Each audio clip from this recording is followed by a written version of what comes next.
Bajaj finance என்பது ஒரு NBFC நான் பேங்கிங் ஃபினான்ஷியல் கம்பெனி. இது இந்தியாவில் மிகவும் வேகமாக வளர்ந்து வரும் ஒரு நிதி நிறுவனம்.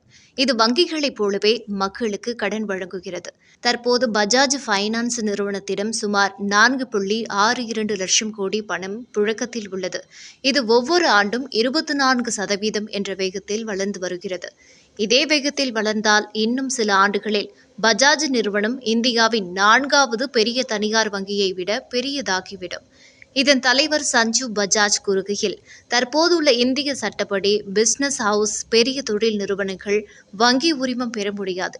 அதனால் இப்போதைக்கு இது வங்கியாக மாற வாய்ப்பு இல்லை. ஒரு பெரிய தொழில் நிறுவனம் வங்கி நடத்தினால் அவர்கள் தங்கள் சொந்த தொழில்களுக்கே சட்டவிரோதமாக கடன் கொடுத்து கொள்வார்களோ என்பது ரிசர்வ் வங்கியின் பயம். இதை கனெக்டட் லெண்டிங் என்பார்கள். மேலும் அவர் கூறுகையில், வங்கிகளில் மக்கள் பணம் சேமிப்பதால் அவர்களுக்கு குறைந்த வட்டியில் பணம் கிடைக்கிறது. பஜாஜ் போன்ற நிறுவனங்கள் சந்தையில் இருந்து அதிக வட்டிக்குத்தான் பணம் பெறுகின்றன.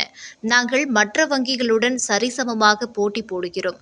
வீட்டுக் கடன், தனிநபர் கடன் என பல துறைகளில் சிறப்பாக செயல்படுகிறோம். இப்போது நம்மிடம் ஏஐ செயற்கை நுண்ணறிவு தொழில்நுட்பம் உள்ளது.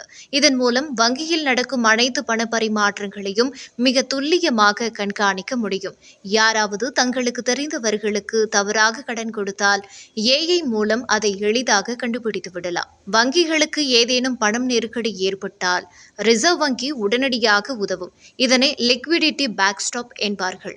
இதே போன்ற உதவியை பஜாஜ் போன்ற பெரிய நிதி நிறுவனங்களுக்கும் செய்ய வேண்டும் என்று சஞ்சு பஜாஜ் கோரிக்கை வைக்கிறார்.